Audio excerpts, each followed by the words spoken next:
বিকেল বেলা ঝটপট তৈরি করে নিলাম গরম গরম পাস্তা। প্রথমেই পাস্তাটাকে ভালো করে সেদ্ধ করে নিলাম, সেদ্ধ করে জল ঝরাতে রেখে দিলাম একদিকে।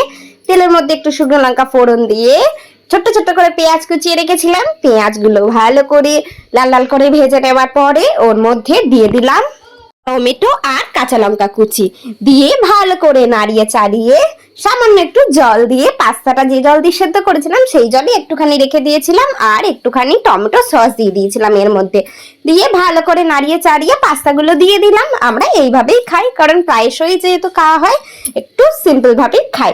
পাস্তাটাকে ভালো করে নাড়িয়ে চাড়িয়ে তারপরে এর মধ্যে দিয়ে দিলাম পাস্তা মশলা, যেটা না দিলে তো একেবারে পাস্তাটা খেতে ভালো লাগে না। পাস্তা মশলা দিয়ে ভালো করে বেশ খানিকক্ষণ নাড়িয়ে চাড়িয়ে নিলেই তৈরি আমাদের গরম গরম পাস্তা। কে কে আমার মতো পাস্তা খেতে ভালোবাসে আমাকে কিন্তু কমেন্ট করে জানাবেন। আজকে এইটুকুই, আবার পরে দেখা হচ্ছে, টাটা।